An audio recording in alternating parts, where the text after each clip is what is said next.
Many founders dream of building an iconic fashion brand. My guest today, Rebecca Minkoff, actually did this, starting with a single I Love New York tee that unexpectedly landed on national television and set her entire career in motion. Rebecca went on to create one of the most recognizable names in accessible luxury, building a business in the trenches without the cushion of massive VC funding, while navigating a fashion landscape that has only become more crowded, noisy, and algorithm-shaped over time. In our conversation, we get into her hottest takes on product market fit, what most founders get wrong about building a moat, and why she made a major shift to a licensing model in 2025. Plus, Rebecca opens up about launching an OnlyFans ahead of Fashion Week, the hard-won lessons that shaped the Female Founder Collective, a network of businesses led by women, and her uncensored perspective on what's toxic and what's actually useful in the fundraising advice women receive. This is Rebecca Minkoff's Social Currency.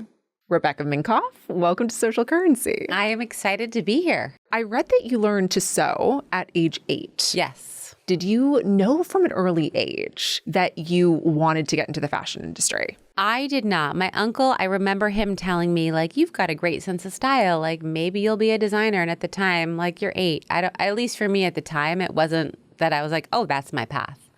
I think that for a very long time, I thought I would be a dancer, and that was my true passion. When I was doing my research on you, I saw that you moved to New York after high school. What was the plan? The plan was my parents were very untraditional, and they said to all of us early enough along in high school, like, you can go to college, you can pay for it, or you can go get a job. There was no pressure in our household that you must go to college and you had to know what you were doing. And by the time I was probably 16 or 17, at that moment, I was like, I'm going to be a geneticist. Don't ask me. I was like really great at science. And I went on the high school tour as you do I went to Johns Hopkins and I walked through the stale hallway with the scent of like Lysol. And I was like, I don't think I can do this, especially knowing I'm going to be doing this for 8 years before I could even practice. And so at that point I was like, okay, what do I love? And by that time I was dancing. I was working in the costume department more than I was dancing.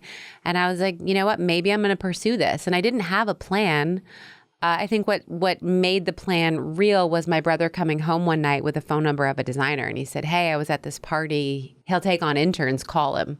And I had his cell phone number, which was like early days of cell phones. So I called him. I said, my brother gave me this number and I heard you have interns. And so the plan was move to New York for an internship. That was paid $3.25 an hour. But as far as like, I expected minimally my parents would get me an apartment.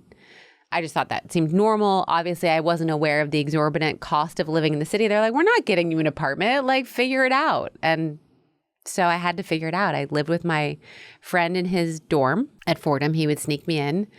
And I did that long enough before I was losing my mind to like living with 3 stinky men. And then my parents came up and made a deal with my cousin and said, can she babysit your kid and she can live in the extra room?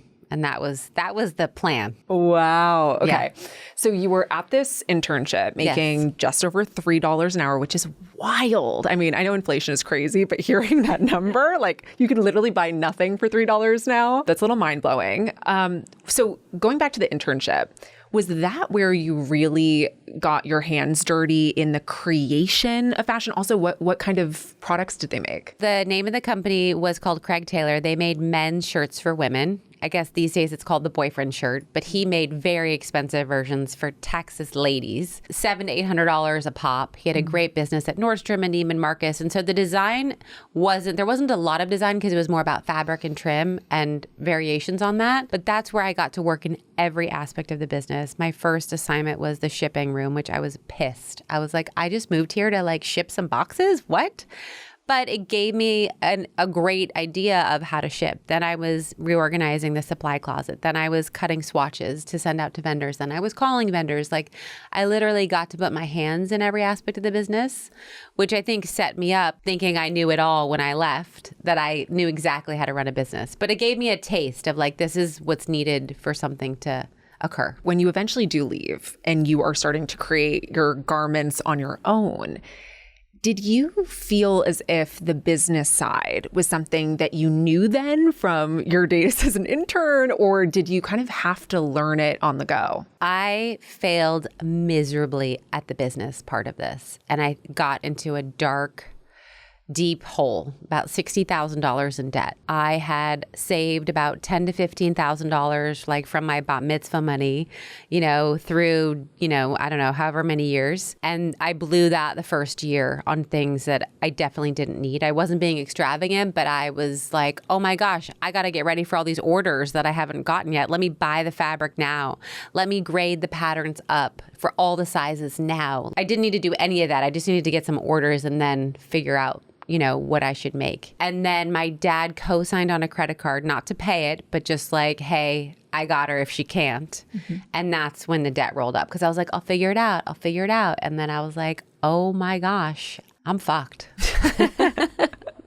So the business wasn't a strength of mine, I would say, until at least a decade into Rebecca Minkoff, when my brother really said to me, you need to understand the business and the economics of this or this won't work. Understanding the economics, the unit economics, the business behind, especially product-based businesses. And we're going to get into the female founder world that you're such a leader in. But I think because women tend to go into these product-based businesses, stereotypically, it's a popular category and type of business for women specifically. I think it's so important to drill home the unit economics for any product business, right? There's so much capital that's needed. It's a very capital intensive business model whenever you're investing in product before you sell it. I'm so jealous of women that are like, I worked on Wall Street for X amount of years before launching my product company. I'm like, you're going to be fine, because they really understand the money stuff. And like you said, the unit economics, the margins, a P&L, all that was just like noise to me. Mm-hmm. Can you walk me through the story of creating the iconic I Love New York shirt? I had been in the Caribbean. I was asked to speak at an artist conference, and I liked that the shirt said Aruba and Curacao, and they were beaded and cut up, and this was pre-Etsy, and DIY was like, very cool. I just was like, I don't want a tourist. I want my city. And so I made myself one. And then my sister-in-law wanted one. And then she was at dinner with an actress, Jenna Elfman, who was on Dharma and Greg at the time. And she said, I'd love one. And that was on September 9th. 2001. I sent it to her like on the 10th, or maybe I sent it to her on the 9th. There was no plan other than she was going to get this t-shirt. But when she wore the t-shirt on Jay Leno a month later, the significance of what that meant at that moment was very different. And so basically overnight, because websites were very nascent, I had one website I was selling on. She's like, we are getting flooded with requests for this shirt. Us Weekly's talked about it, In Touch, it's on all the blogs, InStyle's writing about it. And I was like, I need an advance from you, and I'm going to go down to Canal Street. And I'm going to go buy these shirts, and I'll go cut them up. And that's what I did. Like for 9 months, I would sit on my floor of my very unglamorous apartment, where my room was actually a closet. Yeah. Not a closet size. It was actually meant to be a closet. And I made those shirts. And I was like, I am living the dream, which I was not. But I was so excited. Like people wanted something that I had. And that was incredibly rewarding. From the initial shirts that you were creating, was it a one SKU company at the time, or were you starting to diversify? So I had a line that obviously my first fashion show for Fashion Week was September 10th. So all that creation went down the drain because no one was focused on buying anything. And so with this website, and so Jill Licata, shout out, it was called Raven Style, and her friend Patrick Bradbury, who started a very well-known PR firm called Bradbury Lewis. The three of us were like this dynamic team where she would say, I see that women are looking for a one-shoulder shirt. And then Patrick would be like, editors are calling in terry cloth jumpsuits, go. And I would literally go up to the garment center, buy the fabric, make it. He'd get it in the Teen Vogue, and then she'd carry it on the website. And so we just worked like that. So I was literally just designing on demand. Wow. And we didn't have to have large quantities because, again, e-commerce was new. So you'd get a couple orders a week. But it was a way that I was able to get outsized pressed for what I did, and then immediate orders for what I made. Wow. I think just talking about the significance of that time period too, I think the fact that this was September, at least when the I Love New York shirt was seen by millions of people throughout America. I think opportunity sounds like the wrong word for it, but these moments where there's serendipity, perhaps, where it's this mix of right time, right product. And it really does sound like for you, that was really the moment that Rebecca Minkoff, the company, became widely known or was starting to really develop steam, right? Yeah, I would say there was that moment. I also knew that I didn't want to ever capitalize on why people wanted that shirt. So I took every single shred of profit I had outside of paying for my closet and donated it at the time to the Red Cross. And from there started sort of, not every collection we do gives back, but there is a charitable component for a very long time built into the brand. Now I would say that focus is solely on female founders versus at one point my brother was like, pick a charity, just pick one.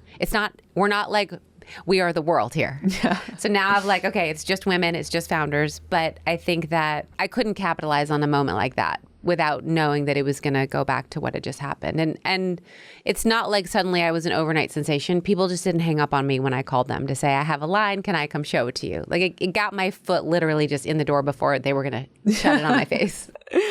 Okay, so the product that really did get you not just a foot in the door moment, but a, oh my gosh, Rebecca Minkoff moment was with the morning after bag, right? I would love to hear about the initial movement that happened behind that bag. Can you walk me through those early days? Yes. I will say that as an entrepreneur, there's a fair share of white lies that need to be told sometimes to get to the next level. And Jenna came back to me and she said, I need this bag for a role I'm playing in a movie. And the character is going to be carrying the bag the whole movie. So it'd be a great opportunity. Do you design bags? And I was like, yes, I do, sis. I did not. I knew where to get a bag made because I was already making leather garments. And so had the sample made, FedEx delivered it 2 hours late to set, did not make it into the movie at all. And at that point, that was like the last swipe of the credit card that I had left. I was like, if I can swear on this podcast, yes. I'm fucked. Like now I don't know what I'm going to do. So I carried the sample around and I was just stopped enough on the street by women coming up to me that I was like, okay, there's something in this shape and there's something in this design. The first design was a brown canvas with faux brown bronze, like reptile trim with a turquoise zipper. And I thought, what do I have to lose? Like, I'm going to show it to my friend Ilaria, who is a stylist and she is a buyer for a really popular store in LA and maybe they want to carry it. And she saw it. She said, yes, we'll buy 12 and I'll get my friend Crystal Mears at Daily Candy to write about it. And again, Daily Candy, if you're not old enough to remember it, was like the newest, hottest, latest. You looked forward to getting an email in your inbox because it was like 1 of 5 you're going to get that day. And it was like, this is what you have to have. And so when Daily Candy wrote about it, it was what every designer wishes for, is that Oprah moment where you're just like, oh my God, the store calls, we're sold out, we need 75 more. You're like, okay, I need like 2 months, and then you ship it and it sells out again. And that's when I was like, okay, there's momentum here. And I think it was the price at the time. It was very affordable. Before that time, bags were $5,000 or $20. There was nothing in the middle. And so $5.95 was a great price for something well made. And there was a crew of us that was kind of starting that new price point. And so that was just a glorious time and place. And I think Sex and the City was also in the zeitgeist. And so my bag being called the morning after bag, like women were not calling it the walk of shame. It was like, I'm proud to be out at 6 a.m. Had a nice night, Yes. So I would love to hear from you. In today's day and age, obviously the Daily Candy, right? That's not around, or if it is, who knows where it is. If you were to engineer that type of viral product moment today, yes, what would be the distribution channel for you? Oh my gosh. I mean, if we were to have total control, like Taylor Swift would wear the bag. Totally. And then you'd have versions of her in different, to me, categories. You'd have an Alex Cooper and a her and, I don't know, like a handful of women all be popping up. And then you'd make it limited edition on your site, waitlist. You'd build in all that you can't have it, which I still think is popular. Mm-hmm. And then when that bag sells out, you'd be like, all right, here's an iteration and a version of, and I mean, that's probably what I would do. I wouldn't want to generate that excitement and give it away to a retail partner. When you are now identifying a customer need, it kind of feels like to me through this conversation that you organically have an intuition for what your target demographic of women are looking for, or the types of products that they want to have in their closet. What's your process today for identifying those new products or what you want to develop next? I think that I'm always looking at several sources of what's happening in luxury as a barometer of what's going to trickle down. Like when Anna Wintour gives her speech in The Devil Wears Prada, like that green color is going to trickle down. So I know that in 6 to 9 months after it's out in luxury, that color or that style is going to be popular. Now it's very different because now some people don't even want to look at luxury as being inspired by, especially with dupe culture. So now it's not just seeing what they do, it's seeing what's happening with street style, with undiscovered influencers who have their own niche communities, and where are they gravitating towards? And then what am I just, call it spidey sense or whatever. I was on a podcast and I had to define universal consciousness to someone. They were like, what is that? I'm like, it's how we all know that butter yellow is something that should be in our line. Like I can't explain it, but we're all picking the same color. Yeah. So I also am like, oh, charms are coming back. Okay, we need charms. And that's because I start seeing women are getting bored of just a plain bag. And I see one woman on the street with a charm. And then I'm like, oh, this is going to be something. So sometimes you can't explain it. Yeah. Other times you know it's coming, or this nostalgia, right, that people are in. So you know satchel bags are about to come back. And I just had a call with a big retailer that confirmed it. Like they're on their way. Get ready.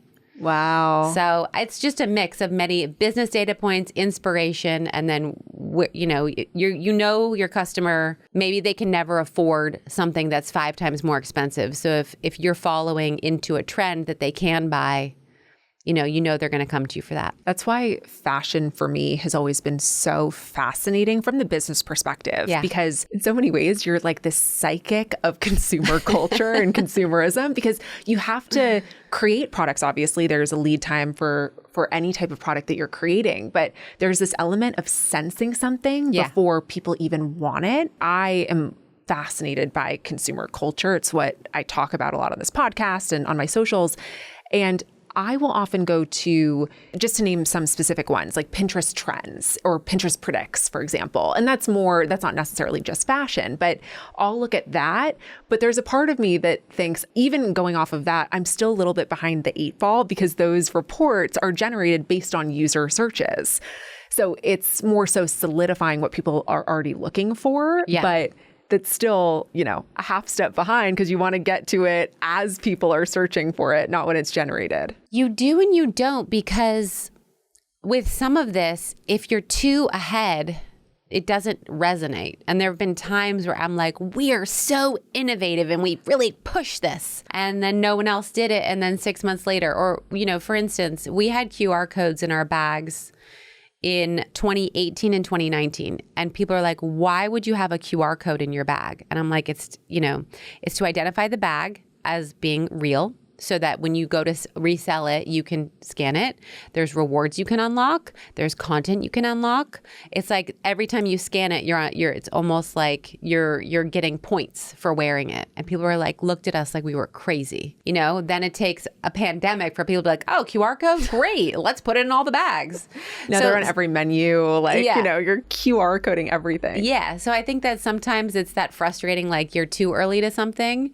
And I think also you can be too early to something if you are the company that, let's just say luxury in this case, setting the trend and has the budget to amplify it and get it out there. But if you're a smaller designer that is trying to make sure you stay alive and pay the bills, you can't be too early, because everyone will be like, I don't get it. Yeah. Yeah. So it's really, you have to strike it right. You've talked about this positioning that the brand is in. Would you call it an accessible luxury? Does that feel right? Yeah.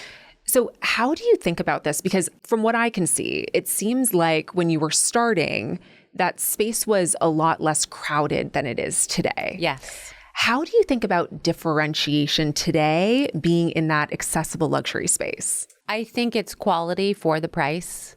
I think it's legacy at this point, being that we're 20 years old. And I think that it's consistently offering a brand promise to someone who's like, I can go to her for this because I'm the edgiest woman in my group and I am the trendsetter in my group and I know that I can sign up for that brand promise. I think what does make it harder is the dupes, the copies. Every day I need a new bag for Instagram, which forces you to buy cheaper things that you're just like, it was just for the picture anyways. So I think the thing we consistently talk about and that we've surveyed is my bags will last you for 10 or 15 years. So if you are going to spend a little bit more money, I just saw a bag a week ago that's 20 years old and it looks great. So like we're going to sell you something that's going to really last, or that a mother, not to be cheesy, and I'm not trying to get Pandora on us, but like a mother can pass to her Gen Z daughter and her daughter will be like, oh, that's so cool, Mom, because I'm going to wear that with my True Religion jeans and, you know, like all the things that are my Juicy Couture sweatsuit. So I think it's just continuing to hone quality for the price and something that lasts versus this incessant consumerism to just, I need it, I need it, I need it. And I think we're trying to not be that and stand our ground in that. This can be a podcast episode on its own, but how does your company even think or handle the dupes of them all? Where to even start? There used to be a time where I would get very upset, very angry, very hurt. And now it's just like, oh, it's just part of it. And you know, you could spend your energy fighting it, but you just can't. It's too much. I mean, we don't suffer from it in a huge way. The best thing that came from being copied once was, I think I can say the store name because they don't exist anymore, but we were selling in Lord & Taylor and I walked by the Lord & Taylor windows and my bag, I kid you not, shrunken down like 30%. Everything about it, the exact same, was in the windows. And I was like, I didn't know we made that size bag. And then I went in and it was like private label. I came back to the office with the bag and I was like yelling to my president, like, this cannot be allowed to exist. We're going to call the buyer in and we are going to tell them that this is unacceptable. And I was like getting all whatever. And she's like, oh no, we're not. We're going to make that bag because it's a great size and we'll make it $195. Wow. So we did.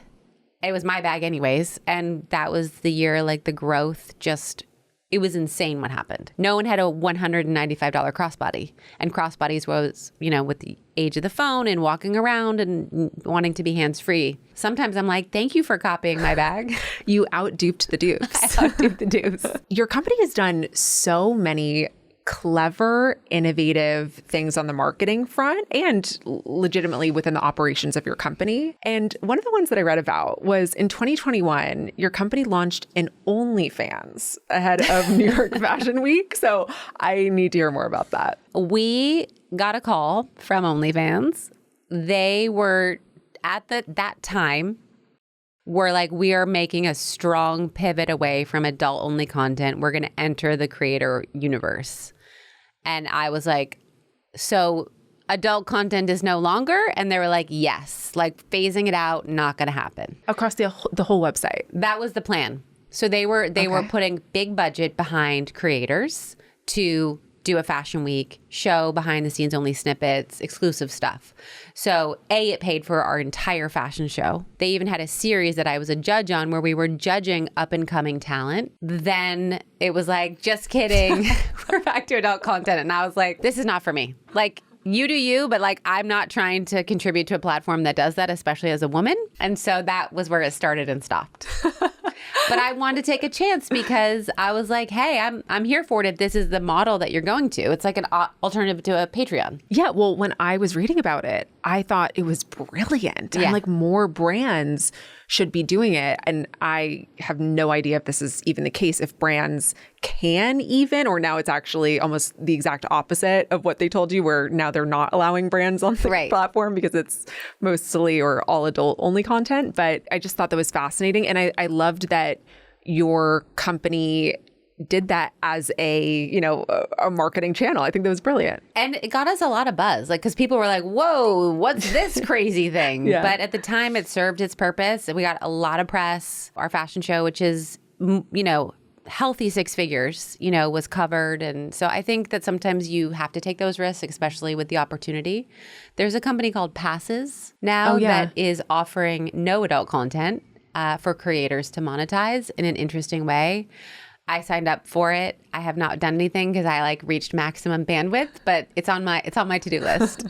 Okay, so you'll let us know how that goes. And so I want to talk about the funding side. You've said before that you've built Rebecca Minkoff, the brand, in the trenches, meaning that you did not raise massive amounts of venture capital funding from day one. You, as you said, you truly built this from your closet bedroom. You eventually did raise private equity, though. From the early days, what would you say to especially any founders who are in the early days of starting a business? They're not going to do the traditional raising money right out of the get-go route.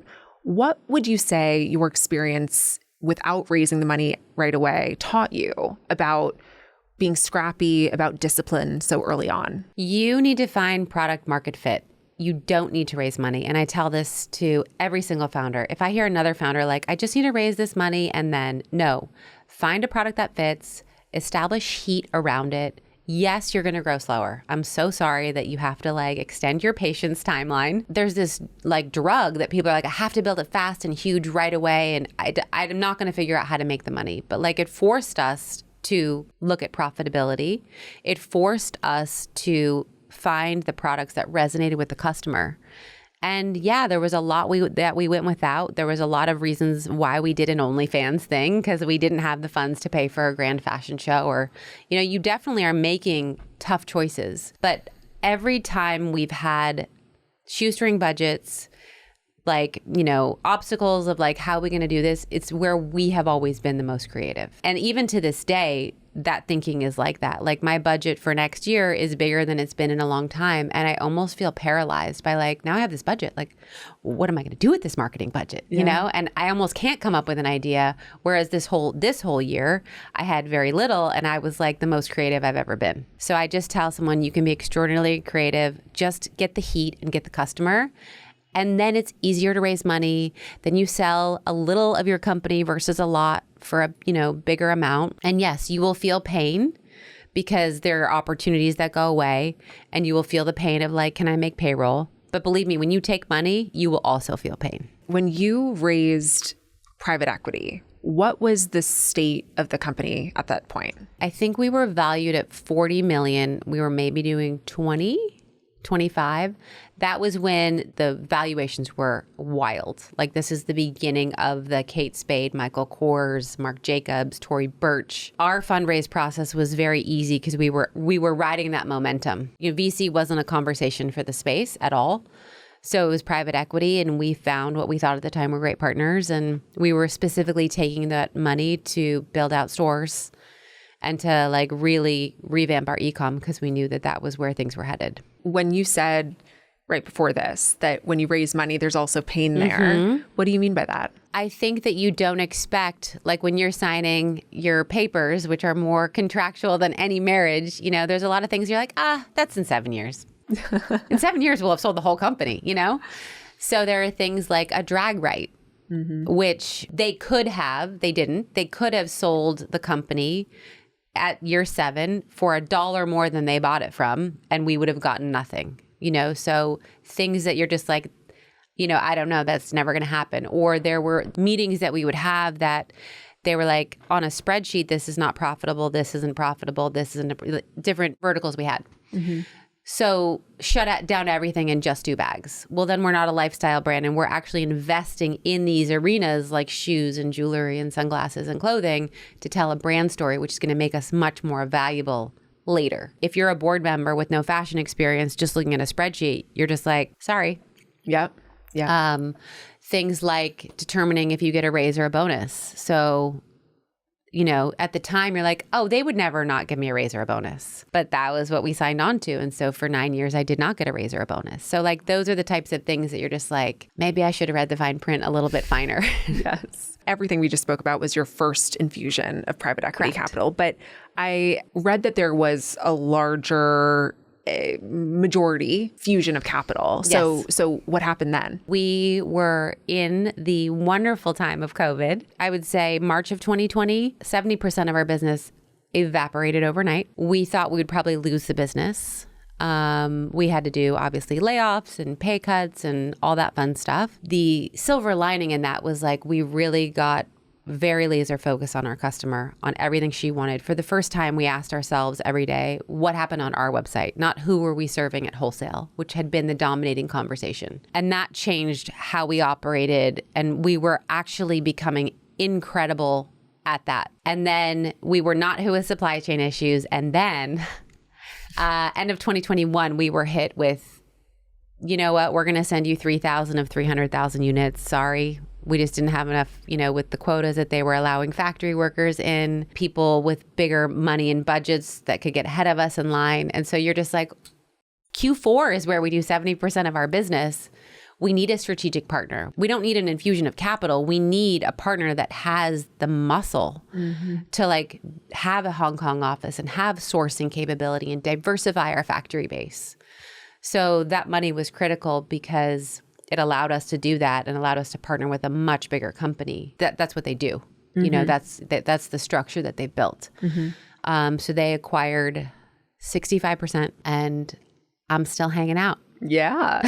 You're very much still hanging out. You spoke earlier about the wholesale element of the business and how the industry has shifted so much. Yeah. Can you tell me your perspective on just how much the industry has changed? And when it comes to Rebecca Minkoff, the brand, how you're prioritizing your sales channels now? The seismic shift, and I'm not going to get specific, but we had a wholesaler literally go bankrupt and, in the same breath of so we won't be paying what we owe you, but we'd like to come in for a market appointment in the same breath. Oopsies, 6 figures, we're not going to give you. So you have that experience, and then you have the greater shifts of a lot of people are not shopping in those channels. And so they have to cut doors or those doors goes out of business. So how are you going to grow your company in that, along with Facebook and Instagram marketing? Costs are through the roof to acquire a customer. So it's almost being built as this perfect soup to fail. So I think we did a deep dive into every single door we were in. Was that door from a wholesaler perspective profitable? If it wasn't, it didn't matter that we lost sales because we pulled back. It mattered if that door was productive for us. Then we started looking at, okay, does that store that's doing well for us also equally have a strong e-com customer that's buying from our site? And can we do more marketing in that arena to double down on the one going into the store and the one purchasing from us? So I think it just forced us to get very focused on where she is exactly in a way that is expensive, but this is the only option. And then it also, you have to expand. So we launched a diffusion line called RM by Rebecca Minkoff because that immediately allows us, we're in hundreds of JCPenney stores now with a very affordable, very beautiful product. But you're tapping out on one level and it's not getting better. So you can sit there and watch everything shrink. But at a certain point you go, oh, wait, there's another entire layer of America that exists and a woman wants to look fabulous. Let's figure that out. So I think we're experimenting with, if Ralph Lauren can do it, if Calvin Klein can do it, if Donna Karan, right? I'm just all right, let's open this up and see where it goes. So that's our newest strategy. We also did a line for QVC called RM Studio, 7 figures in a month. Wow. Yeah.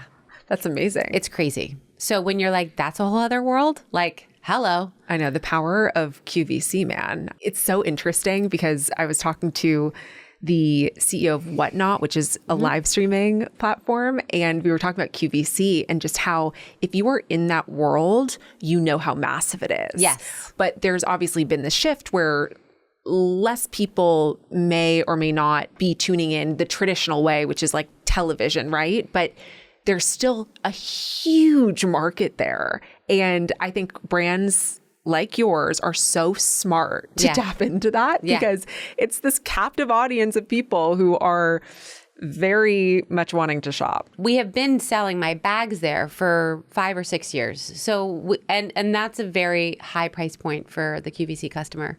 So when we launched this apparel line, I didn't know what to expect. And I went there for a full day and I met all these TikTokers that are just women that you and I have never heard of that are doing huge volume on TikTok shops for QVC. Wow. Then I interviewed and moderated a panel of QVC designers that have had businesses for 30 years with them that, again, you've never heard of. And I'm Like everyone needs to know what's going on here because this is the place to be. And some people immediately go, oh, QVC, but like, why not? Like they're making great fashion. They're making stuff that's accessible to people. Like if you can figure it out, I think it's a great way. At least we're growing because of it. So I want to shift gears a little bit and talk about the Female Founder Collective. Yes. This is a platform that you are the co-founder of, and you have spearheaded such an incredible place for women who are aspiring or current founders who really are building these businesses. And I want you to, at least for anyone who hasn't heard of the Female Founder Collective, can you give the spiel of what it's all about? Because I think it's incredible and I'd love my listeners to know more about it. Yeah. So Allie, Wyatt, and I came together because we really felt like the path to more women having more generational wealth and being successful is in a founder. And we need to equip them with all the stuff that I didn't know, all the mistakes I made that I meet so many founders who make. And it doesn't matter whether you're going to build a company to sell it or have it forever, there's still so much education to be unlocked. And if you've already started your business, you're not going back to school. So can we surround you with the best experts who can deliver workshops and teach you about all the unsexy parts of business? So the primary membership is for those learnings, virtual, in person. And then we do big hero events like a New York City event every March during International Women's Month. And the goal is that if we educate you and gave you all of the hard skills for business, you will succeed. And you will pay women more fairly. You will treat them better when it comes to mat leave. And slowly that'll trickle down. And so, the headline goal is we want to make you rich. And so we're bringing in top women. They're not resident teachers. They're actual founders like an Allison Ellsworth, a Poppy. Or you would come on and teach about, how to build and scale from everything you've learned. And so how do we get the best, most critical skills from these founders and parlay them to women? And then we have a nonprofit side where we do grants towards women-owned businesses depending on what the need is at the time. And so I'd imagine a lot of the people who are part of the Female Founder Collective are grappling with something that we've already talked about, which is fundraising, capital, don't I raise? And I know you already said your opinion don't do it. But can you share another conventional piece of advice that a lot of people, not just women, get that you actually think is wrong? When you get a deck and it's like the total market share it's a $4 billion opportunity. I'm like, that's not real. Like, oh, I know. Do you know what I mean? The TAM, it's like, I always roll my eyes. I'm just like, Skip. Like, do you have, again, product market fit? How's your margin? Do you have heat behind you? Is there a real desire? Like, I met a woman and she's like, I'm raising venture capital to make suits for women that are tall. And I was like, that is the worst idea I've ever heard. Not that you're going to make tall suits for women, but why are you raising venture capital? What is the exit plan, for that? I've been blinded by my own good ideas so many times that I couldn't see straight. And then you for sure see straight when you fail or you've lost all the money, and then that sets you more right. So like sometimes take your blinders off, put your ego aside and like, does anyone want this at the end of the day? And can you see it scaling? Yeah. And I think so many people go to the venture capital route or raising, it can be from angels, whomever. They go that route because they think customer acquisition. How do I get in front of customers? Obviously, I'm going to need some way to do that, right? What is your current thinking then on customer acquisition in today's day and age when we know that Meta Instagram ads are very expensive? What would be your advice to someone who has the product, it's developed, they're trying to assess that product market fit? Yeah. What should they do? Tupperware parties. Ooh, say more. So in the beginning, when I only had 2 points of sale for the bags, I would have friends host parties for me. I'm like, I'm bringing the wine and cheese. I'm bringing the bags. Bring your friends. And I would leave with so much cash. And I did pay my taxes on it.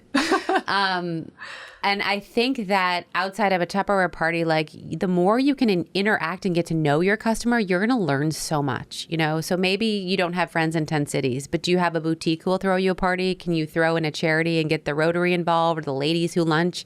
Like how do you incentivize a woman, especially in small towns where there isn't a lot going on, that you could bring some excitement with a creative idea and get to know your customer and do some business? And yes, all these ideas when you don't have capital are more time intense. but it's worth it because you learn so much, you know? Or the other route is, I know a woman who goes on TikTok, shops 4 hours every Saturday. It's not her main vehicle for her business, but she's selling and getting to know and establishing a customer base. And it's a higher priced item. It's not just a $20 nipple cover. So I think that you just have to be willing to put, she's doing it 4 hours on a Saturday. You would have to pay me a lot of money to leave my kids and do that. But like there's a time investment in all these high touch moments. But I think if you can get that community engaged and loving you, especially when you're getting your name out there, it's worth it in the early days. I think that's a great one. Tupperware parties. Throwback. Bring them back. Okay, so I have a quick fashion lightning round because I just need to know your answers for these. So what's one fashion rule that you think is completely outdated? You can't wear white after Labor Day. Oh, I completely agree. Yeah. What is one that's timeless? I think that you should always wear something, or if you're on the fence about buying something that makes you slightly uncomfortable, not physically, but like, can I pull that off? I don't know. Can I do that? Oh. Today's not a good example of that. But I just find that the things that people will compliment me on the most is something that I took that risk of like, ooh, should I do this? I don't know. Okay, I love that. What is a fashion trend that everyone else loves right now that you secretly can't stand? Low-rise jeans. Oh, yeah. Skinny low-rise jeans. The worst. Stuffed into a boot. Just don't do it. The worst. Some things need to be kept in the past. Okay, so these are the questions I ask every guest. First one, can you share a system that you have in place that benefits your career or business, and it can truly be a system for anything? I'm a big list writer. If I were to show you in my bag, like I have lists and lists and lists of things. It's how I focus. It's how I prioritize. And I'm analog. I have to write it down. And I have separated it out to like future things, 3 months from now, today. So that's really helped me. And I know exactly, for the most part, what I'm trying to accomplish instead of feeling scattered, and a lot of coffee. Coffee is a system. So the next question comes from the social currency corner, where I get your input on a trend that's impacting business and culture. And something that I'm fascinated about is this concept of brands and companies acting more like media brands. And by that, they have podcasts and newsletters and all sorts of things. So how do you think about this in terms of Rebecca Minkoff, the brand? So I sort of look at it as a hub and spoke. And if the hub is Rebecca Minkoff, then what are the spokes that are also the brand pillars or align at least with the brand pillars? And for every single business, it's going to be different. Like I can't sit here and say, my love is getting all the animals adopted. Like that is for someone else because it's genuine to them. My lane is like, I want to make you look good and feel confident, but now I want to arm you with tools for business. And so that's the Female Founder Collective vertical. I also want to make sure that you can hear other women's stories of failure and success. So that's the podcast vertical.